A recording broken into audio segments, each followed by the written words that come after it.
అధ్యాయంలో ఒక క్యారెక్టర్ గురించి మనం ధ్యానం చేయబోతున్నాం. ఒక పాత్ర గురించి ధ్యానం చేయబోతున్నాం. మనం చదువుకున్నటువంటి వచన భాగం ఫిలిప్పీయులకు రాసిన పత్రిక 2వ అధ్యాయము 19వ వచనములో, నేను మీ క్షేమము తెలుసుకుని ధైర్యం తెచ్చుకుని నిమిత్తము తిమోతిని శీఘ్రముగా మీ వద్దకు పంపుటకు ప్రభువైన యేసునందు నిరీక్షిస్తున్నాను.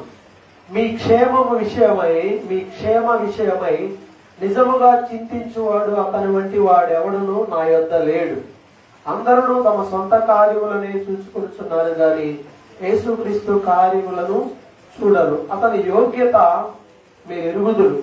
తండ్రికి కుమారుడు ఎలాగూ సేవ చేయనో అలాగే అతడు నాతో కూడా సువార్త వ్యాపకం నిమిత్తము సేవ చేసెను. కాబట్టి నాకేమి సంభవింపనై ఉన్నదో చూచిన వెంటనే అతనిని పంపవలనని అనుకొనుచున్నాను. ఇక్కడ అపోస్తుడైన పౌలు 19వ వచనంలో తిమోతిని ఉద్దేశించి కొన్ని మాటలు ఫిలిప్పీ సంఘానికి చెప్తున్నాడు. సంఘంలో వాళ్ళకు ఉత్తరం రాసి ఆ ఉత్తరంలో ఈ మాటలు మెన్షన్ చేశాడు. ఏమని అనంటే, మీ క్షేమం తెలుసుకోవడానికి నేను మీ దగ్గరకు ఒక వ్యక్తిని పంపిస్తున్నాను. పౌలు గారు ఎక్కడున్నాడు? ఇప్పుడు ఆయన చెరసాలలో ఉన్నాడు. సువార్త నిమిత్తం ఆయన బంధించబడి ఉన్నాడు. ఫిలిప్పీ సంఘంలో ఆయన పరిచర్య చేశాడు. ఆయన పరిచర్య చేసి అక్కడ కొంతమందిని ఏర్పాటు చేసి ఈయన అనేక ప్రాంతాల్లో సువార్త ప్రకటించడానికి వెళ్ళాడు. ఆయన ఉన్నప్పుడే చాలా శ్రమలు వచ్చినాయి. ఫిలిప్పీ సంఘంలో ఆయన ఉన్నప్పుడే చాలా శ్రమలు ఉన్నాయి. ఆ తర్వాత కూడా ఉన్నాయి. అయితే శ్రమల్లో కూడా సంఘం అభివృద్ధి చెందుతుంది అనేది మనం బైబిల్లో చూడగలుగుతా ఉన్నాం. గ్రహించాలి, శ్రమల్లో సంఘం ఎప్పుడు ఏమవుతుంది? డెవలప్ అవుతుంది కానీ పాడవుతుంది. నిజమైన సంఘం డెవలప్ అవుతుంది. చాలా మంది ఇప్పుడు ఎక్కడ చూసినా ఒక ట్రెండ్ నడుస్తుంది, ఎలక్షన్ మూవ్మెంట్ కాబట్టి ఈసారి బీజేపీకి ఓటు తెస్తే మనల్ని మనం కాల్చుకున్నట్టే, కాబట్టి ఆయనకి ఓటు వేయకూడదు. ఆయనకి ఓటు వేయకూడదు అనే విషయాన్ని క్రైస్తవులు అందరూ కూడా తెలుసుకోండి అని అదొక క్యాంపెయిన్ నడుస్తూ ఉంటుంది సోషల్ మీడియాలో, వాట్సాప్ గ్రూపుల్లో కూడా. బైబిల్ ఏం చెప్తుంది అనంటే, అధికారములు సింహాసనములు దేవుడు నిర్ణయిస్తాడు. దేవుడు నిర్ణయిస్తాడు. ఆయన ఒక వ్యక్తికి అధికారం ఇవ్వాలని తలస్తే అది ఎవరు ఏమిటి, అది మంచోడా చెట్టోడా ఇవన్నీ కాదు. దేవుడికి ఒక ఉద్దేశం ఉంటుంది. మరి గత ఎలక్షన్ అప్పుడు క్రైస్తవులు చాలా మంది మైనారిటీలు వీళ్ళందరూ కూడా ప్రార్థన చేసుకుంటారయ్యా, ఏం రాకూడదయ్యా అది చేసుకుంటారు. మరి వచ్చాడే ప్రార్థనలు అన్ని ఏమైపోయింది? అంటే చేయొద్దని నా ఉద్దేశం కాదు, కానీ దేశ క్షేమం కోసం ప్రార్థన చేయాలి. అయితే దేవునికి ఒక ప్లాన్ ఉంటది. ఆ ప్లానే దేవుని ప్లాన్ నడుస్తుంది. అయితే భయపడకూడదు. ఇప్పుడు ఆయన వస్తే మనం భయపడుతున్నాం అనే కోణంలో కొంతమంది ఉంటున్నారు. ఎవరు వస్తే మనకేమైంది చెప్పండి? వస్తుంటారు, ఎవరో వస్తుంటారు. కానీ ఎవరు వచ్చినా నీ విశ్వాసం సన్నగిలవు. వాస్తవంగా చూస్తే దక్షిణ భారతదేశం అంటే ఇటు మన ఆంధ్రప్రదేశ్, తమిళనాడు, తెలంగాణ, ఇటు సైడ్ ఉన్న రాష్ట్రాలు, కింద ఉన్న రాష్ట్రాలన్నీ ఒక రకంగా ఉంటాయి, అటు పోతే అటు రకంగా ఉంటాయి. అటు వెళ్తే కేవలం మతం పిచ్చి తప్ప ఇంకోటి ఏం పెద్ద కనపడదు. ఏ కాడికి కూడా మత సంబంధమైన పిచ్చి మామూలుగా ఉన్నది. ప్రార్థనకి వెళ్లే వాళ్ళం అండి అంటే అసలు నీకు ఇల్లు కాదు కదా, ఇంకొక రోడ్డు మీద కూడా ఉండదు. అంత దారుణంగా ఉంటుంది. యాంటీ కన్వర్షన్ లాలు అనేవి అమల్లో ఉన్నాయి. ఛత్తీస్గఢ్ వెళ్తే మనం లాస్ట్ టైం ఓపెన్ గా సువార్త చెప్పడానికి మళ్ళా ఇక్కడ నిలబడి చెప్పాలంటే కూడా పర్మిషన్ తెచ్చుకోవాలి. ఏమంటే అసలు నువ్వు మాట్లాడాలంటే పర్మిషన్ తెచ్చుకోవాలి. బయట ఇంటి ముందు ఈ సిమెంట్ రోడ్డు మీద ప్రార్థన పెడతామంటే ఇష్టం ఉన్నా లేకపోతే ఎవరు వచ్చినా ఏమంటారు? మీరు రోడ్డు మీద పెట్టుకుంటానంటే పెట్టుకోమని అంటాం. అక్కడ అలా ఏమి ఉండదు. గవర్నమెంట్ పర్మిషన్ ఇవ్వాలి. నువ్వు పాంప్లెట్లు ముద్రించి పాంప్లెట్ ఇచ్చి దాని గురించి చెప్పాలన్నా కూడా గవర్నమెంట్ పర్మిషన్ తెచ్చుకోవాలి. లేకపోతే తీసుకెళ్లి లోపల పడేస్తాం. చాలా దారుణమైన చట్టాలు ఉన్నాయి ఇండియాలో, మన పక్క రాష్ట్రాలు. పాంప్లెట్ ఇచ్చి ఏం చేయాలి అంటే, పాంప్లెట్ ఇచ్చి చదువుకోండి అనాలంట. ఇంకేం మాట్లాడతారు, చదువుకోండి చదువుకోండి చదువుకోండి అంతే. వాళ్ళకి వెళ్తే వాడు ఏం లేదు, ఇంకా అసలు ఎలా చేస్తున్నాడు, జస్ట్ ఇస్తాడు, భయ్యా వాడు చదువు అంతే, ఇంకా వేరే మాట మాట్లాడటానికి లేదు. కాబట్టి అలాంటి టైంలో సంఘం చాలా స్టాండర్డ్ గా ఉంది. వాళ్ళ దగ్గర చూస్తే విశ్వాసులు చాలా, ఎంత అంటే ప్రతి విశ్వాసిని కదిలిస్తే అద్భుతమైన సాక్ష్యం ఉంటుంది. సువార్త నిమిత్తం దెబ్బలు తిన్నవాళ్ళు, సువార్త నిమిత్తం అన్ని కోల్పోయిన వారు, సువార్త నిమిత్తం వారు క్రైస్తవులుగా మారిన నిమిత్తం ఎన్నో త్యాగాలు చేస్తుంటారు. అలాంటి వాళ్ళతో సంఘం నిండిపోయి ఉంటుంది. ఈవెన్ ఒక్కడ కూడా ఉండడు అనవసరమైన వాడు. అందరి జీవితాల్లో గొప్ప త్యాగం, విశ్వాసం, ప్రభు మీద ప్రేమ. వాళ్ళకి అసలు మనలాంటి అసలు లెక్కే లేదు. ఇక్కడ లాంటి సాకులు అసలు ఉండవు అక్కడ. కారణం ఏంటంటే ఫిల్టర్ అయింది. ఆ శ్రమలు సంఘాన్ని బలపరుస్తూ ఉన్నాయి. సంఘం చిన్నగా అయి ఉండొచ్చు, మనలాగా వదలబడుతుంటారు. మాది పెద్ద తెచ్చి కొత్తగా ఎక్కడ బస్సానికి ఒక పోస్టర్ చూసి, ఆంధ్ర రాష్ట్రంలోని అతి పెద్ద మందిరం చూడటానికి రండి అని. మందిరం చూడటానిక వెళ్ళేది, పెద్ద మందిరం చూడటానికి వెళ్ళాలా? మనం టర్న్ అయిపోయాం. వాక్యం నుంచి ఏమైందంటే సుఖమైన పరిస్థితికి వచ్చింది. సుఖమరిగిన కోళ్ళు అయిపోయినాయి అన్నమాట. మారిపోతున్నాయి మన ఆస్పెక్ట్లు. విశ్వాసము ప్రభువునందు స్థిరంగా ఉండడం అనే దాన్ని విడిచిపెట్టి ఎట్టెట్టు వెళ్తే ప్రయోజనం ఉండదు. వాళ్ళు ప్రభు కోసం జీవించాలనే నానుడిలో ఉన్నారు. మన వాళ్ళకి సౌకర్యం ఉంది కాబట్టి ఇష్టమైతే ప్రార్థనకి వెళ్తాం, లేకపోతే లేదు. ఇష్టమైతే భక్తి చేస్తాం, లేకపోతే లేదు. ఇష్టమైతే బైబిల్ చదువుతాం, అది కూడా లేదు. ఈరోజు పిల్లలు పిలిచారు, వీళ్ళందరూ పిలిచాలని చూస్తే బైబిల్ చదువుతున్న వాళ్ళు ఎంతమంది ఇంట్లో. నేను పోయినసారి మీకు చెప్పాను 2 వారాల క్రితం, వాళ్ళ మీద శ్రద్ధ పెట్టండి అని. మీ మీదే మీకు శ్రద్ధ లేదు, వాళ్ళ మీద ఏం పెడతారు? లేదా మీ వరకు మీకు శ్రద్ధ కలిగి ఉంటే సరిపోద్దా? పిల్లల మీద పెట్టొద్దా? ఇప్పుడు ఇంకా ఎగ్జామ్స్ టైం. వాడు అడిగితే ఒకడు చెప్తున్నాడు, ఎగ్జామ్స్ టైం కదా అందుకే చదవలేదు. తినలేదా ఎగ్జామ్స్ టైంలో? తింటున్నారు లేదా ఎగ్జామ్స్ అని మానేస్తారా తిండి? మిగతా అన్ని జరుగుతున్నాయిగా. బైబిల్ చదవడానికి ఎంత సమయం పిల్లలకి? అట్లీస్ట్ కొద్ది సమయం ఊరకాల ఒక సందర్భంగా చదివించాలి కదా కూర్చోబెట్టి. మీరు వాళ్ళ డైరీలు చూడండి. వాళ్ళు ఈరోజు బైబిల్ చదవాలి. చదివి దాంట్లో వాళ్ళు ఒక లైన్ అయినా రాయాలి రోజు. మనం అలా వాళ్ళకి ప్రాక్టీస్ చేయకపోతే రేపు పప్పు శుద్ధలాగా తయారవుతారు. బైబిల్ ఏం తెలియదు వాళ్ళకి. సైతానుడు రానున్న రోజుల్లో భయంకరంగా శోధిస్తాడు. మనమే ఇప్పుడే కొంతమంది సీనియర్ విశ్వాసులు ఎలా ఉన్నారంటే, ఇంకా ఎందుకులే ఇవన్నీ చూడకముందే చచ్చిపోవటం వీళ్ళు అన్నట్టుగా ఉన్నారు. దారుణమైన పరిస్థితులు. ఎదుర్కోవాలంటే వాక్యమే.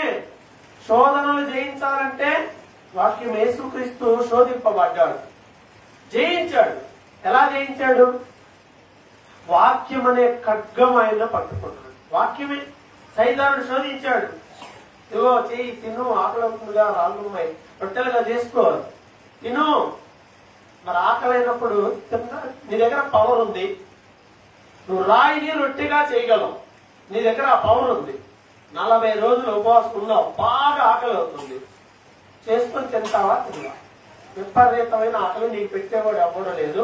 బాగా ఆకలి అవుతుంది, అది నిజం. చేసుకొని తింటావా? తిన్నా. తింటావా? తినవా? నేను ఆలోచిస్తుంది. తింటావా? తినవా? తింటావు. ఎందుకని? ఆకలి వస్తావు అనుకోండి. నీ దగ్గర పవర్ ఉంది కదా. కానీ యేసుప్రభు దగ్గర పవర్ లేదా? ఆయన దగ్గర కూడా ఉంది. కానీ ఎందుకని ఆయన రాళ్ళను రొట్టెలుగా చేసుకొని తినలా? ఎందుకని చేసుకోరా? ఆ రాళ్ళను రొట్టెలుగా చేయటం కాదు, అవసరమైతే కంటే రొట్టెలు మొత్తం వచ్చి పడతాయి. ఆయన ఈ సృష్టికర్త. ఆయన కావాలి అనుకుంటే రొట్టెలు అది పెద్ద విషయమే కాదు. తన బిడ్డలు ఆకలి కొట్టేదే. ఆకలి కాలంలో, ఏ కాలం అది? చలికాలం కాదు, ఆకలి కాలం, కరువు కాలం. ఆ ఆకలిలో ప్రవక్త అయినటువంటి ఏలియా ఆకలి కాలం పాపం అది.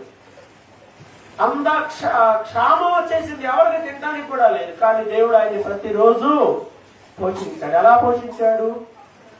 ప్రతిరోజు దేంతో పోషించాడు? ప్రతిరోజు రొట్టె, ప్రతిరోజు మాంసం, ప్రతిరోజు రొట్టెలు, ప్రతిరోజు మాంసం. ఎట్లా ఉంటది మామూలు ఫుడ్ కిత్తి? రోజు రొట్టెలు రోజు మాంసం అయితే ఫుడ్డింగ్ ఇంట్లో ఎలా ఉంటుంది? అలా అలవాటు ఇశ్రాయేలు దగ్గర నుండి వచ్చింది మనకి. రోజు పెట్టినా వద్దనరు, కాదనే పరిస్థితే లేదు. మంచిదే తింటా, అయితే రోజు తింటే తప్పే లేదు. ఒక మిగతా రోజు కొంచెం మాత్రమే తినం. రోజుకి ఎంత అయితే ఆరోగ్యం, బలం. వాళ్ళే కాదు, మిగతా వాళ్ళందరూ ఉన్నారు కనపడాలంటే. తింటే తప్పేం లేదు, బలం ఉండాలి, లేకపోతే అసలు కుదరదు. సో ఏది ఏమైనా ఆకలి టైంలో దేవుడు తన బిడ్డలని కూడా పోషించకుండా విడిచిపెట్టలేదు. అలాంటి దేవుడు ఆయనకి ఆకలి అయితే తన ఆకలిని తను తీర్చుకోలేడా? అయినా కూడా శోధన జయించడానికి ప్రభు ఏం చేశాడంటే వాక్యాన్ని ఆధారం చేసుకున్నాడు. కాబట్టి వాక్యము నీకు తెలియాలి, వాక్యము మన పిల్లలకు తెలియాలి. అందువల్ల వారు చదివేలా చేయాలి. కొత్త నిబంధన చదివించండి, రోజుకు ఒక అధ్యాయం చదివించండి. ఈ అధ్యాయంలో ఏముందో అడగండి. ఆ అధ్యాయంలో ఉన్న సంఘటనల ద్వారా మనం ఏమి నేర్చుకున్నామో అడగండి. మారాలి, వ్యవస్థ మారాలి. ఇప్పుడు పిల్లల చదువుల స్థితిగతులు మారిపోయినాయి. పిల్లల మార్కులు చూస్తే ఇప్పుడు అన్ని దాదాపు ప్రైవేట్ స్కూల్ అయ్యింది దొంగ మార్కులే నాకు తెలిసినంత. ఒకటి చూసన్న రాయాలి, 2 టీచర్ల ముందే అన్న చెప్పాలి. ఈ 2 జరిగితేనే వాడికి ఫుల్ మార్క్స్ వచ్చేది. ఎందుకంటే బట్టి చదివి రాసే ప్రశ్నలు జవాబులు లేవు, సొంతగా ఆలోచించి రాసే వచ్చినాయి. ఏ క్వశ్చన్ వచ్చిందో టీచర్ కూడా తెలియదు.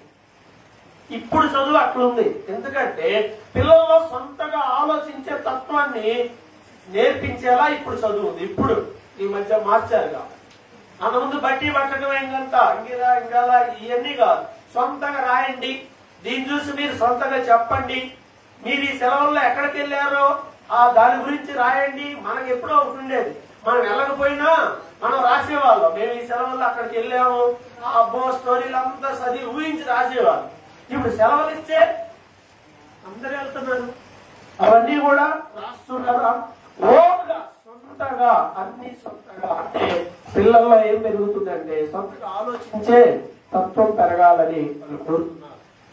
అలాగే విశ్వాసంలో మనలో కూడా ఏముండాలంటే ఓన్ నాలెడ్జ్ జనరేట్ అవ్వాలి, సొంత నాలెడ్జ్ ఉండాలి.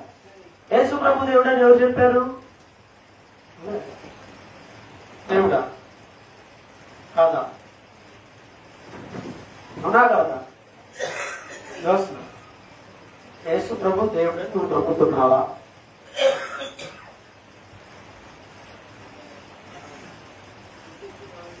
నమ్ముతున్నావా? నమ్మట్లేదు. డౌట్. నమ్ముతున్నావా? ఎవరు చెప్పారు? దేవుడు చెప్పాడు. ఎప్పుడు చెప్పాడు? ఎలా నమ్ముతున్నావు? ఆధారం ఏంటి దానికి? చెప్తే విని నమ్ముతున్నావా? చదివి విశ్వాసం వల్ల నమ్మావా? ఏవోలే మా అమ్మ వీళ్ళందరూ పోతున్నారు కాబట్టి చిన్నప్పటి నుండి ఏదో పడొచ్చేలా నమ్ముతున్నాడు. మన ఓన్ నాలెడ్జ్. చిన్నప్పుడు పిల్లలు ఉన్నారు, వాళ్ళకేం తెలియదు, వాళ్ళు జస్ట్ ఫాలో అవుతారు. అది ఆ దశలో. రెండవ దశలో మనం సొంతగా దాన్ని తెలుసుకోవడం, అది రెండవ దశ. అనుభవించాలి దాన్ని, ఆ వాక్యాన్ని నమ్మాలి. అది మన ఓన్ ఎక్స్పీరియన్స్, అది శాశ్వతంగా నిలబడింది. అమ్మలు చెప్పారంటే దాన్ని శాశ్వతంగా అందరూ దాన్ని విశ్వాసం కలిగి ఉండరు. సెకండ్ స్టేజ్కి వచ్చినప్పుడు మన అనుభవం చేత మనం దాన్ని తెలుసుకోవాలి, వివేచించి తెలుసుకోవాలి. చదవడం ద్వారా తెలుస్తుంది. అందువల్ల వాక్యం ఏం చేయాలి? మనం చదవాలి, నేర్చుకోవాలి. పిల్లల్లో అది వచ్చేలా చేయండి. ఒకవేళ మీ పిల్లల్ని మీరు అలా పట్టించుకోకపోతే రేపటి రోజు మీరే బాధ్యులు. వాళ్ళ జీవితంలో వాళ్ళ ఆత్మీయ పతనానికి మీరే బాధ్యులు అవుతారు. అది మాత్రం గ్యారెంటీ. అందుకే పిల్లల చదువు మీద ఎంత శ్రద్ధ పెడతారో అంతకు మించిన శ్రద్ధ విశ్వాస జీవితం మీద పెట్టాల్సిందే. భయమే, భయపడాలి. పిల్లల్ని చూసి వాళ్ళు ఎలా పెంచడం చేత కాకపోతే రేపు ఎన్ని మాటలు ఎవరంటారు, ముందు ఎవరినంటారు? వీళ్ళ అమ్మ వీడికి ఇది చెప్పరా, వీళ్ళ నాన్న వీడి ఈ అమ్మాయికి నేర్పించలా, చెప్పలా మనం చెప్పకుండా ఉంటారా? ఏ తల్లిదండ్రులు చెప్పకుండా ఉంటారా? విశ్వాస సంబంధమైన వాక్యం వారిలో బలంగా పనిచేస్తుంది. మన మాటల కన్నా వాక్యం బలంగా పనిచేస్తుంది. ఆ వాక్యం వల్ల పని చేయాలంటే ఆ వాక్యం వల్లకి వెళ్ళిపోవాలి. ఎంతకాలం భయపెడతాం? మానవ సంబంధమైన భయం, తర్వాత ఎవడు భయం ఉండదు. దైవికమైన పెంపకం అనేది అవసరమై ఉన్నది. వాళ్ళలో మనం దాన్ని పెంపొందింప చేయాలి. దాన్ని తెలుసుకోవాలి, అనుభవపూర్వకంగా తెలుసుకోవాలి. ఆ సంఘటనలో సువార్తలో ఉన్నాయన్నీ సువార్తలు చదివించండి. మేజర్ గా మత్తయి, మార్కు, లూకా, యోహాను, అపోస్తల కార్యం ఈ 5 చదివించండి. మధ్యలో పత్రికల్లో ఉన్న మంచి మంచి వాగ్దానాలు చదివించండి. దానికి ఎవరిదో బాధ్యత కాదు, మీదే బాధ్యత. అప్పుడప్పుడు పిల్లల ఈ వాక్యాలు పెడతా ఉంటాం కదా, యూట్యూబ్ లో, ఫేస్బుక్ లో. మీరు చూడరు కదా, చూడండి. అప్పుడప్పుడు మన విశ్వాస యాత్రలో అతిథుల పిల్లలు వాళ్ళు పాటలు అవి ఇవి పెడతా ఉంటాం. నేర్పిస్తేనే కదా, నేర్చుకుంటే కదా. మనం నేర్పించాలి, వాళ్ళు మర్చిపోకుండా వాళ్ళలో ఇంకా వాక్యం విశ్వాస స్వాస్థ్యం అనేది వాళ్ళకి అందేలా మనం చేయాలి. వాక్యంలో ఎదగాలి పిల్లలు. ఇవన్నీ ఎందుకు చెప్పారంటే, ఈరోజు మనం మాట్లాడుకుంటున్న క్యారెక్టర్ తిమోతి ఉన్నాడే, ఈ తిమోతి వాళ్ళ అవ్వ విశ్వాసి. తిమోతి పత్రికలో రాయబడి ఉంటది కదా, ఆయన డేటా కావాలి అంటే ఒకసారి ఆ మాట చూద్దాం. చూడండి, తిమోతికి రాసినటువంటి పత్రికలో చూసినట్లయితే ఈ మాట రాయబడి ఉంటుంది. తిమోతికి రాసినటువంటి పత్రిక 1వ అధ్యాయాన్ని 2వ పత్రిక, తిమోతికి రాసిన 2వ పత్రిక 1వ అధ్యాయాన్ని మనం చూసినట్లయితే 1వ అధ్యాయంలో 5వ వచనంలో 6 అని నెంబర్ ఉంది కదా, పైన 3వ లైన్లో అంటే మధ్య భాగంలో ఉంటుంది. ఆ విశ్వాసము మొదట నీ అవ్వ అయిన లోయిలోను నీ తల్లి అయిన యునూకేలోను వసించను, అది నీ యందు సహా వసించుతున్నదని రూఢిగా నమ్ముచున్నాను. ఈ తిమోతి వాళ్ళ అవ్వ అంటే గ్రాండ్ మదర్, వీళ్ళ అమ్మమ్మ విశ్వాసి, కూతురు పేరు యునికే, ఆమె కూడా మంచి విశ్వాసే. విశ్వాసం వరకు వెళ్ళి ప్రార్థనకి వెళ్ళి వచ్చే సాధారణమైన వ్యక్తి కాదు, ప్రభువునందు విశ్వాసం ఉంచిన వ్యక్తి, వాక్యానుసారముగా జీవించే వ్యక్తి. యునికే, లోయి అనేటువంటి వీరిద్దరు 2 జనరేషన్లో, ఆ తర్వాత 3వ జనరేషన్ లో తిమోతి వచ్చేసాడు. వీళ్ళు లుస్త్రా అనేటువంటి ఊర్లో ఉండేవారు. తిమోతి వాళ్ళ ఊరు ఏంటంటే లుస్త్రా. ఈ లుస్త్రా అనే ఊరిలో వీళ్ళ నాన్నగారు ఒక గ్రీసు దేశానికి చెందినవాడు. వీళ్ళ నాన్న గ్రీసు దేశస్థుడు, వీళ్ళ అమ్మ మాత్రం యూదురాలు. యూదులు ఇశ్రాయేల్ దేశం నుండి వేరు వేరు ప్రాంతాలకు వెళ్ళిపోయారు. వెళ్ళిపోయినప్పుడు అక్కడ గ్రీసు దేశంలో ఉండేటువంటి ఆయన్ని పెళ్లి చేసుకుంది.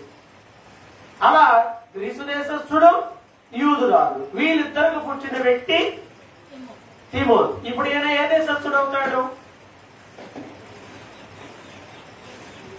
ఏ దేశస్థుడు అవుతాడు? గ్రీక్. తండ్రి కాబట్టి, తండ్రిదే వస్తుంది కాబట్టి గ్రీసు దేశస్థుడు అయిపోయాడు. ఆ కల్చర్ లో పెంచబడాలి అంతే కదా. ఆ ఊర్లో చాలా ఉన్నాయి ఆ పద్ధతులు, ఆ ప్రకారం ఉండాలి. కానీ అతను అలా పెంచబడలా. గ్రీసు దేశస్తులు దేవుణ్ణి అసలు నమ్మరు. ఈ ప్రపంచంలో నాస్తికులు, హేతువాదులంతా పుట్టింది అక్కడి నుండే పుట్టారు. లోక సంబంధమైన మేధావులు అనబడే వాళ్ళు అక్కడి నుండే పుట్టారు.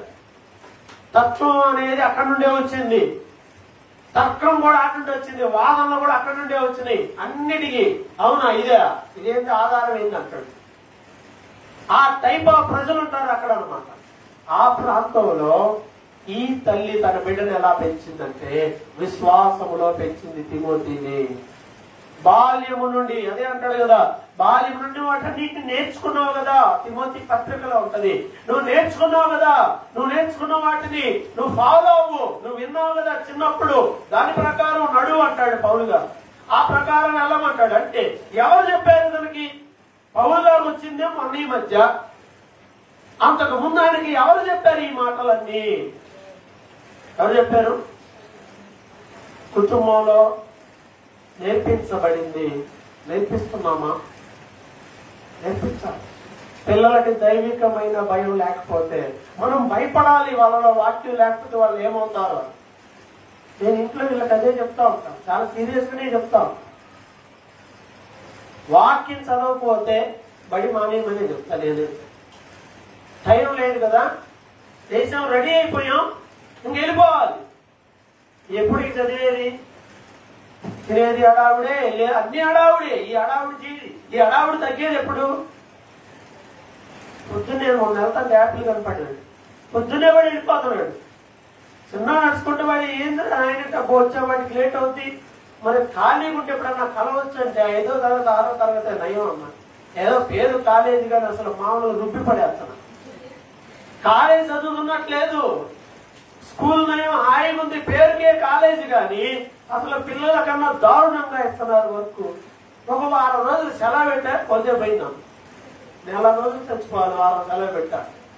ఎందుకంటే వర్క్ ఒక్కరోజు సెలవు పెట్టినా అదంతా మీద పడిపోతా ఉంటది, అదంతా చెయ్యాలి.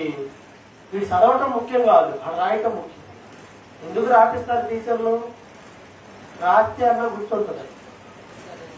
నాకు ఎట్టాగో మైండ్ వీటి మీద వాటి మీద ఉంటది కదా, రాస్తే గుర్తుంటదని ఆలోపి. వాటి కోసం వాళ్ళు ఎంత శ్రమ పెడుతున్నారు, వాళ్ళు ఎలా కష్టపడుతున్నారు. మరి విశ్వాస సంబంధంగా మార్కులు ఒకవేళ 20 వచ్చాయనుకో 100కి మీ పిల్లోడికి, ఏం చేస్తారు? పెట్టాను 10 వస్తే పోని, 10 వస్తే లేదు, 2, 3 వస్తే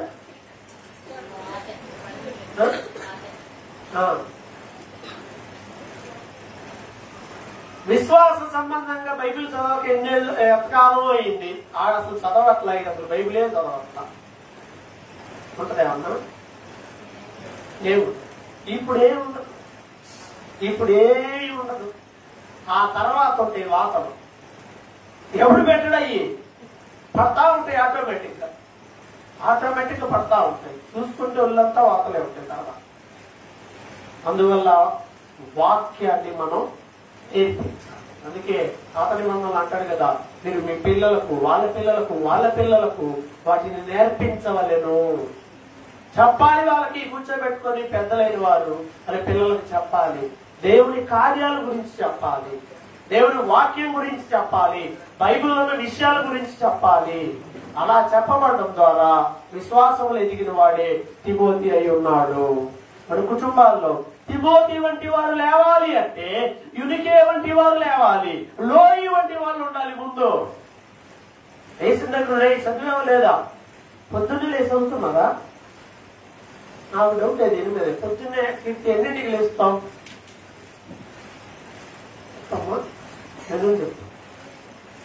ఎన్నింటికి? వినపడేదాన్ని 7 కా 6 కల్లా ఖచ్చితమా? నిజమేనా కదా? అరే 6 తర్వాత లేస్తుంది. లెగవగానే రెడీ అయ్యి స్కూల్కి, అంతేగా. ఇంకేమన్నాయా పనులు? ఇంట్లో పని కానీ ఏం లేదు. పొద్దున్నే గతంలో ట్రెండ్ ఏంటి? అప్పట్లో ఎక్కడ చదువుకునే వాళ్ళు పిల్లలు? గతంలో చదువుకునే వాళ్ళు ఏంటి పరిస్థితి? పొద్దున్నే లేచి ట్యూషన్కి వెళ్ళేవాళ్ళు. గుర్తుందా? పొద్దున్నే ట్యూషన్కి వెళ్ళాలి. ఎన్నింటికి ట్యూషను? 5ంటికి ట్యూషన్లు ఉన్నాయి, 6ంటికి ట్యూషన్లు ఉన్నాయి. 10th అయితే 5, 5:30కే. మిగతా వాళ్ళు ఎవరైనా ఉంటే 6ంటికి ట్యూషన్, 6ంటికి 7 దాకో 7:30 దాకో. 6ంటికి ట్యూషన్ పంపిస్తే కీర్తిని ఎలా ఉంటుందన్నా? వెళ్ళిద్దాక 6ంటికి ట్యూషన్కి వెళ్ళిద్దా? పెడితే కీర్తి 6ంటికి ట్యూషన్ పెడితే వెళ్తావా? మార్కులు పాస్ వెళ్తావా? లేచేదే మరి ఆ తర్వాత అమ్మా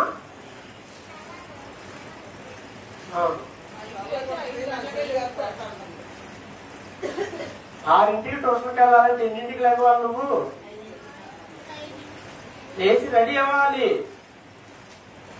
పెద్దోళ్ళు అయితే పాపం లేచి రెడీ అయ్యి ట్యూషన్కి వెళ్ళి మరలా వచ్చేదాన్ని తిని పడి వెళ్ళిపోవడమే బ్యాగ్ తీసుకొని. టిఫిన్లు లేవు అప్పట్లో.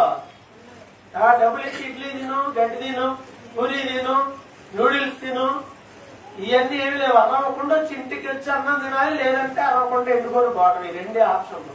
ఈరోజు అన్ని ఉన్న పిల్లల్లో క్రమశిక్షణ లేదు, పొద్దున్నే లేచేది లేదు, చదివేదే లేదు, లేపట్లా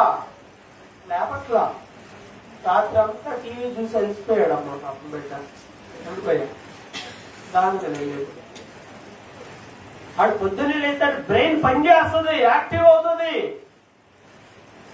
కాబట్టి ఈ క్రమశిక్షణ ఎవరు పోగొడుతున్నారంటే మనమే పోగొడుతున్నాం. ఎలా పిల్లలు ఫాలో అవ్వాలని ఆశిస్తున్నాం, ఆలోచించి సాధ్యమైనదా? తిమోతి ఎదిగాడు అంటే దానికి కారణం వాళ్ళ ఇంట్లో వాళ్ళ అమ్మమ్మ, లేకపోతే వాళ్ళ అమ్మ, వాళ్ళ నాన్న, కుటుంబంలో ఒక మంచి అట్మాస్ఫియర్, ఆత్మీయంగా ఒక మంచి వాతావరణం ఉంది కాబట్టి అతను ఎదిగాడు. అపోస్తుల కార్యం 16వ అధ్యాయంలో చూస్తే పౌలు గారు ఆ ఊరు వచ్చిన సంఘటన ఉంటుంది అక్కడ. అపోస్తుల కార్యంలో 16వ అధ్యాయంలో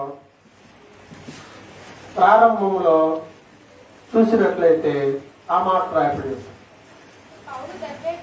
పౌలు దెర్బేకును లుస్త్రాకును వచ్చెను. అక్కడ తిమోతి అని ఒక శిష్యుడు ఉండెను. అతను విశ్వసించిన ఒక యూదురాలి కుమారుడు. అతని తండ్రి గ్రీసు దేశస్థుడు. చూసినట్లయితే ప్రియులారా, ఇక్కడ ఇతను పౌలు గారు తిమోతిని కలిసిన సందర్భం ఇది.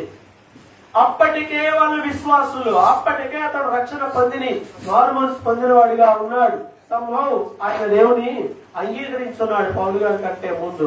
పౌలు గారు వచ్చి ఏం చేశాడంటే ఆయన అడిగాడు, తిమోతి నువ్వు నాతో కూడా ప్రభువు పని చేయడానికి వస్తావా?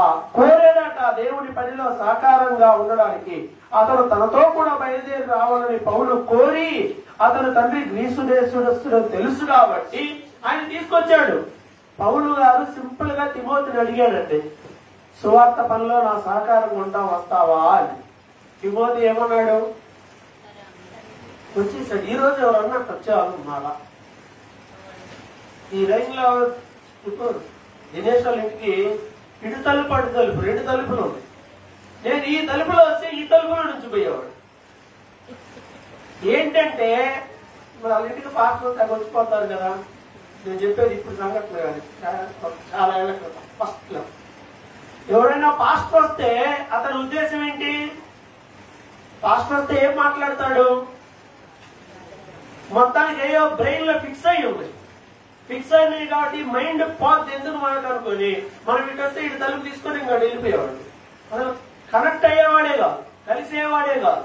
కుర్రలో ఎవరినన్నా కలుద్దామని అంటే మనం వస్తున్నామని చెబితే చాలు, ఆటోమేటిక్ వెళ్ళిపోతాం. ఇప్పుడు ఇంకా అసలు ఫోన్ వచ్చింది, మరి రింగ్ అయిద్దో కాదో తెలియదో తీసుకొని వచ్చి మాట్లాడుకుంటూ వెళ్ళిపోతా ఉంటారు. ఇంకెవరు పిలవరుగా.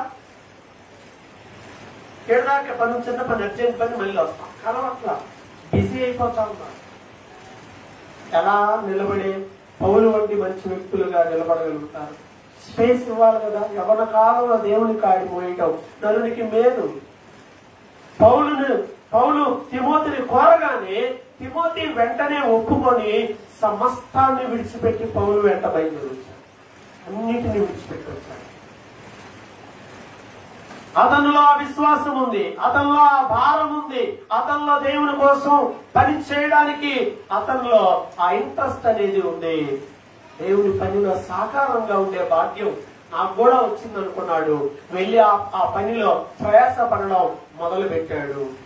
ఇతడు గ్రీసు దేశస్థుడు. పౌలు గారు తీసుకెళ్లి ఇశ్రాయేలీల మధ్యలో ఎగ్జాక్ట్ గా ఆ గోత్రం వాళ్ళ దగ్గరే పెట్టి వర్క్ చేస్తా ఉన్నాడు.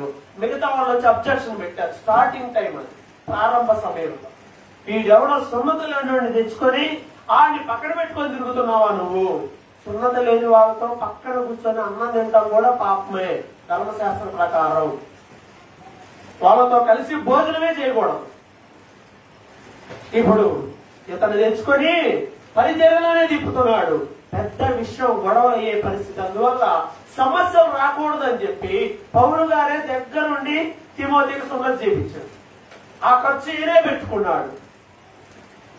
ఎందుకు సున్నతి వద్దని చెప్తాడుగా పౌలు గారు. మరి సున్నతి చేయించాడు ఏంటి? ఇక్కడ వద్దని ఊర్లో అందరికీ చెప్తాడు, దేశంలో అందరికీ చెప్తాడు, ఎక్కడికి వెళ్ళినా చదువుతాడు, సున్నతి లేదు పో అని చెప్తాడు. కానీ తిమోతికి మాత్రం ఆయనే సున్నతి చేయించాడు. ఎందుకని?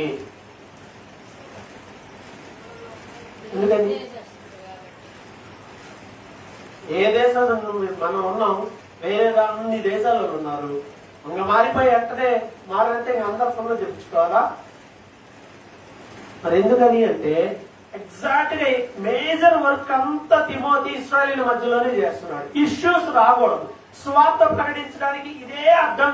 అయితే ఇబ్బంది ఉండకూడదు, ఇతనికి చేస్తే ఈ గొడవ పోద్ది అనుకుంటే సర్లే అని చెప్పి చేయించి పెట్టాడు. కానీ చేయించడం, సున్నతి పొందడం అనేది పౌలు గారి యొక్క ఉద్దేశం. కొంతమంది దీన్ని పట్టుకొని పౌలు గారు ఊర్లో వాళ్ళందరికీ వెళ్తున్నాడు. ఏం చేశాడు? అక్కడే రాయబడి ఉంటుంది, వాళ్ళు అక్కడ ఆయన అతనికి సున్నతి చేయించాడు అని. సున్నతి చేయించాను అని 3వ వచనం. ఎక్కడి నుండి చేయించాడు?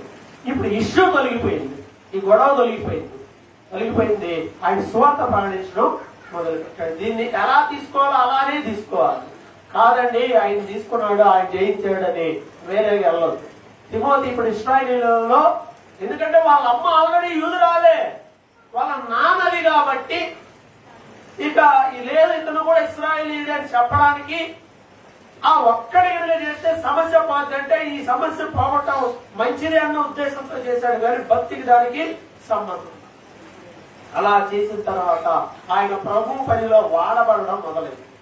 ఎక్కడికి వెళ్ళినా పౌలు గారు వెంట తిమోతి ఉండడం ప్రారంభమైంది. ఎక్కడికి వెళ్ళినా పౌలు వర్ణవ తిమోతి, పౌలు శీల తిమోతి, పౌలు తిమోతి, ఇలా సంఘాల్లో పరిచర్యలు ఆయనతో పాటు ఉండి ఆయనతో పాటు తిరిగి ఆయన ఎలా ఉంటాడు, ఎలా ప్రకటిస్తాడు, ఆయనతోనే ఉండి ప్రభు యొక్క పనిలో ఎంతో సహకరించేటువంటి వాడిగా ఉన్నాడు. కొత్త నిబంధనలో మనం చూసినట్లయితే పత్రికలన్నీ చూడండి, మాక్సిమం పత్రికలన్నింటిలో తిమోతి పేరు ఉంటాడు. స్టార్టింగ్ వచనాల్లో ఉంటుంది, నేనును నాతో కూడా పౌలును, నాతో కూడా తిమోతియును, లేకపోతే ఇంకో పేరు అలా పెడతా ఉంటాడు. ప్రారంభంలో గాని చివరిలో గాని ఎక్కడో ఓ చోట తిమోతి పేరు అనేది మెన్షన్ చేయబడుతుంది. ఎందుకంటే ఆయన పౌలుతో ఉన్నవాడు. అందుకే నా జత పనివాడు అంటాడు. ఒక సాధారణమైనటువంటి విశ్వాసి ప్రభు పనిలో సహాయం చేయడానికి వచ్చాడు. ఇప్పుడు ఏమయ్యాడంటే పౌలు జతవాడయ్యాడు. అంటే పౌలులాగా ఆయన కూడా సేవకుడే అయిపోయాడు. ఏమైనా వాళ్ళ నేటి సంఘానికి కావాలా? ఎవరు కావాలి? దైవజనులు కావాలి, సహకరించే వాళ్ళు కావాలి, పరిచర్యలో పాలిభాగం పొందేటువంటి వారు కావాలి. అందుకే నేనందరికీ ఏం చెప్తాను, మీ పని ఏమైనా ఉంటే ఏమవుతాయి? అక్కడ ఏమవుతాం? సైంటిస్ట్. 6 రోజులు సైంటిస్ట్ అయ్యి 7వ రోజు దేవుని పని చేయాలి. 7వ రోజు నువ్వు సేవకుడు అవ్వాలి. 7వ రోజు అంటే ఆదివారం గురించి మాట్లాడు. నువ్వు పని చేసే చోట దేవుని మహిమపరచాలి. మనందరి మనసుల్లో మన పిల్లలకు మనం అదే నేర్పాలి. ప్రభు పని చేయంటే పాస్టర్ అయిపోమని కాదు, పాస్టర్ అవ్వాల్సిన అవసరం ఏం లేదు. ప్రభు పని చేయాలి, ఉపయోగపడాలి. సండే స్కూల్లో ఉపయోగపడతావా, పాటల్లో ఉపయోగపడతావా, ప్రార్థనలో ఉపయోగపడతావా, పరిచర్య చేస్తావా, సువార్త చెప్తావా, ఏదైనా ప్రభు పని నిమిత్తమై నువ్వు ఉపయోగపడాలి. నువ్వు ఉపయోగపడుతున్నావు కానీ తర్వాత జనరేషన్ తర్వాత వద్దాం. నీ సంగతి ఏమన్నా ఉపయోగం ఉందా? నీ వల్ల ఏమన్నా ఉపయోగం ఉందా? ప్రభు పని చేస్తున్నావా? ఈ పొరుగు వారికి ప్రకటిస్తున్నావా? మన పరిధిలో పనిచేసే వాళ్ళ దగ్గర ప్రభువుకి సాక్షులుగా ఆయన ప్రకటించే వారు ఉన్నామా? సంఘానికి ఉపయోగపడవచ్చు, సమాజానికి ఉపయోగపడవచ్చు. ఉపయోగపడాలి. ఒకరోజు దేవుడు అడుగుతాడు, భూమి మీద ఏం చేసావంటే, ఏడు కుదురుతుందయ్యా పొద్దున్న నుంచి రాత్రి దాకా కుదరట్లేదా? మరి బాగా బిజీ అయిపోయాం కదా, సర్లే పరలోకం వద్దులే. బిజీ ఉండే వాళ్ళకి పరలోకం ఉండదు, గుర్తుపెట్టుకోండి. లోకంలో బిజీ అయిన వాళ్ళు ఎవరికి పరలోకం ఉండదు. అక్కడ కూడా బోర్డు పెడతాడు దేవుడు. తలుపు తీసే టైం ఉండదు. అట్లాంటి వాళ్ళకి ఎవరు తలుపు కూడా తీయడం. దేవుని పనిలో మనం ఉండాలి. ఎప్పుడు అయిపోయాక 60 ఏళ్ల తర్వాత ఈ మధ్యనే నేర్చుకున్నారు చాలా మంది. ఉండి ఇంకంతా అయిపోయి ఇంకా పని చేయలేము, ఓపిక తగ్గిపోయింది, ఏం చేయాలి ఇప్పుడు? కొంచెం ఏడన్నా కొంచెం ట్రైనింగ్ ఏడన్నా ఇస్తే ఓ 10 రోజులు 20 రోజులు ట్రైనింగ్. ఆ ట్రైనింగ్లు కూడా మామూలు ట్రైనింగ్లు కాదు. ఓ 10 రోజులు 20 రోజులు 50 రోజులు 40 రోజులు ఈ ట్రైనింగ్ తీసుకొని తర్వాత వెంటనే వచ్చి మీ లైన్లో చర్చి లేదు ఇప్పుడు, ఓ చర్చి పెట్టేస్తే పోతుంది. అదే లేదు కాబట్టి ఇంక ఇప్పుడు ఖాళీ కాబట్టి ఇంకోటి పెడితే పోతుంది. ఎవరో ఒకరు పెట్టాలి. ఇప్పుడు ఈ భావాలు వస్తున్నాయి. పెడితే డెవలప్ చేసే భావాలు రాట్లా. పెడితే అన్ని చీరగొట్టే భావాలే అన్ని. మనం ఒక సంఘంగా మాత్రం సువార్త లేని ప్రాంతాలు చాలా ఉన్నాయి. ఆడికెళ్ళి ఒక పూట చెప్పినా సరిపోద్ది. అపోస్తలుడైన పౌలుతో కలిసి పనిచేసిన తిమోతి అనేక సంఘాల్లో పనిచేశాడు. కొరంతి సంఘంలో పనిచేశాడు. 16:10 ఉంటది. అతడు నావలే ప్రభు పని చేయిస్తున్నాడు, మీరు అతన్ని చేర్చుకోండి అని అంటాడు. కొరంతి సంఘంలో పనిచేశాడు. తెస్సలోనిక సంఘంలో పనిచేశాడు. ఎఫెసీ సంఘంలో అసలు అక్కడ పెట్టాడు ట్రబుల్ షూటర్ అన్నమాట. ఇతను సంఘంలో ట్రబుల్ వచ్చిందనుకో ఎక్కడన్నా, తిమోతి వెళ్ళి అక్కడికి వెళ్ళు, ఏం చేయమంటావు? వెళ్ళి అక్కడ పెద్దలు నియమించి అక్కడ ఏ సమస్యలు ఉన్నాయో మొత్తం క్లియర్ చేసిరా. అక్కడ ధర్మశాస్త్రం వాదనలు ఉన్నాయా, వెళ్ళి వాటిని క్లియర్ చేసిరా. అక్కడ తన్నుకొని వస్తున్నారా, ఐక్యత లేదా వాళ్ళ మధ్యలో, వెళ్ళి ఐక్యపరిచి వాక్యం చెప్పి, నా మాటలు నీకు తెలుసు కాబట్టి వాటిని చెప్పిరా, వాక్యం చెప్పిరా. ఫిలిప్పీ సంఘంలోకి వచ్చాడు. ఫిలిప్పీ సంఘం గురించి ఆయనకి చింత పట్టుకుందంట. ఎవరికి? తిమోతి. ఎవరికన్నా ఒక సంఘం మీద చింత ఉంటాం సహజమే. అన్నిటి మీద అంటే అన్నిటికి వెళ్ళాడు కాబట్టి అన్నిటి గురించి ఆయనకు ఆలోచన. ఆ సంఘం గురించి ఆలోచిస్తున్నాడు, చింతిస్తున్నాడు, వాళ్ళ క్షేమం గురించి ఆలోచిస్తున్నాడు, ప్రార్థిస్తున్నాడు. అదే కదా మనం ఇప్పుడు చదువుకుంది. నిజముగా మీ క్షేమం నిమిత్తం అతనిలాగా చింతించేవాడు ఎవడు లేడు అని అంటున్నాడు. తెస్సలోనిక సంఘం, కొరంతి సంఘం, గలతీ సంఘం, ఎఫెసీ సంఘం, తెస్సలోనిక సంఘం, ఫిలిప్పీ సంఘం, ఇలా ఎన్నో సంఘాలకి అపోస్తలుడైన పౌలు బదులుగా తిమోతి వెళ్ళాడు. ఆ సంఘంలో పరిచర్య చేశాడు. అవన్నీ సాల్వ్ చేశాడు. సమస్యలు ఉన్నప్పుడల్లా ఆయన అక్కడ పంపించినప్పుడల్లా క్లియర్ చేసి సంఘం స్థిరపడే విధంగా చేసినటువంటి వ్యక్తిగా తిమోతి మనకి కనపడుతున్నాడు. కొత్త నిబంధనలో పౌలు గారితో ఒక జనరేషన్ అయితే ఆ తర్వాత సంఘాన్ని స్థిరపరిచి బలపరచడంలో తిమోతి అగ్రస్థానంలో ఉన్నాడని చెప్పచ్చు. మరి సంఘం నిలబడాలంటే, సంఘం ఎదగాలంటే ఊరకు ఒక పాస్టర్ గారు ఏదో ఒకటి చేస్తే సరిపోదు. ఇంకో బాధ్యత తీసుకునేవాడు, ఇంకో పని చేసేవాళ్ళు కావాలి. ఇంకా నేను కూడా ఈ పనిలో అనేటువంటిది కావాలి. ఏం చేయాలి? సంఘంలో బాధ్యత అంటే చెప్పాను కదా, సంఘాభివృద్ధి కోసం ఆత్మ సంబంధమైన ప్రయాసం, ఆత్మీయ తోడ్పాటు ఉండాలి. ఎవరన్నా సాయం చేయమని అడిగితే చేస్తారా? నాకు డబ్బులు కావాలి, నాకు 10 లక్షలు కావాలి అని అడిగితే నువ్వు చేయలేకపోతే బాధే కదా. నువ్వు అడిగాడంటే నేను చేయలేకపోయాను, నువ్వు చేయలేవు కాబట్టి చేయలేవు, ఓకే, నో ప్రాబ్లం. కానీ దేవుడు అడిగే సాయం ఏంటి? నిన్ను దేవుడికి నువ్వు కావాలి, దేవుడికి నువ్వు కావాలి. ఒక గంట ఇస్తావా? ఒక గంట ఇస్తారా? ఒక గంట ఆదివారం ఒక గంట టైం ఇస్తారా మీరు అందరూ? మీరు సిద్ధపడితే నేను ప్రభు పని చేయడానికి సిద్ధం. ఆదివారం పూట అది కూడా ఒక గంటే.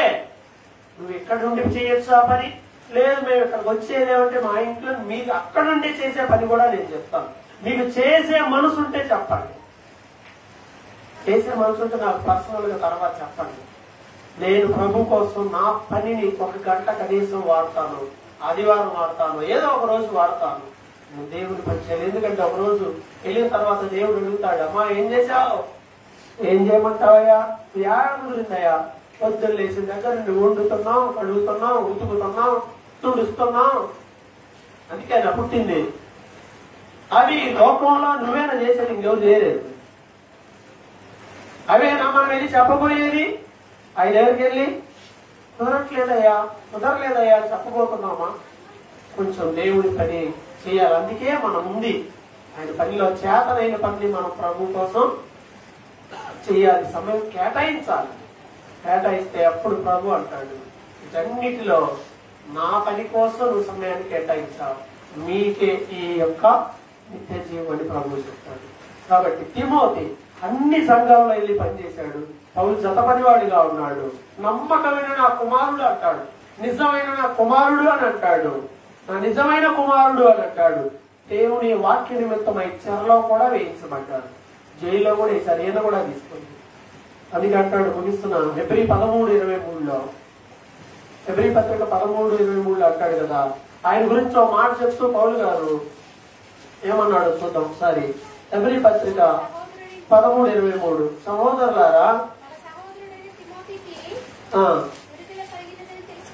మన సహోదరుడైన తిమోతికి విడుదల కలిగినదని తెలుసుకొనుడి. అతడు శీఘ్రముగా వచ్చిన ఎడల ఏమైంది? ఇప్పుడు తిమోతికి అతడు విడుదలై వచ్చాడు. అక్కడి నుండి జైల్లో నుండి విడుదలై వచ్చాడు. జైల్లో ఎందుకు వేశారు? దేవుడి వాక్యం నిమిత్తమై పౌలు గారిని చెరలో వేశారు. పౌలు గారితో పాటు తిమోతిని కూడా తీసుకెళ్లి, అంటే దేవుని పని కోసం ఎక్కడికి వెళ్ళాడు? చెరసాల్లోకి వెళ్ళాడు.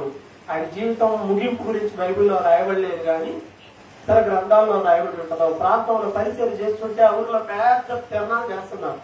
అది తప్పు, అది వాక్యానికి విరుద్ధం, అది విగ్రహారాధన, అది కరెక్ట్ కాదని ఖండించాడంట.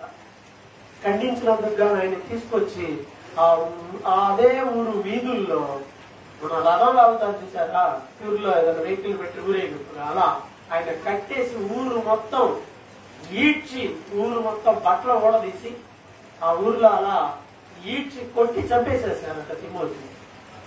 తన జీవితం అలా హతసాక్షిగా అయిపోయింది ప్రభు కోసం. ఈ రోజు ఆయన గురించి మాట్లాడుకుంటున్నాం. తిమోతి లేడు, మనం ఎవరో చూడాలి అసలు ఆయన, కానీ ఆయన గురించి మాట్లాడుకుంటున్నాం. ప్రభు కోసం అంతా చేశాడు. రేపు పరలోకంలో ఫలం ఎవరికి ఉండదా ఉంటుందా? కాబట్టి ఆ కాలంలో ఆయన అలా ప్రయాసపడ్డాడు ప్రభు కోసం. మనకి ఇప్పుడు అలాంటి ప్రాబ్లం ఏం లేదు.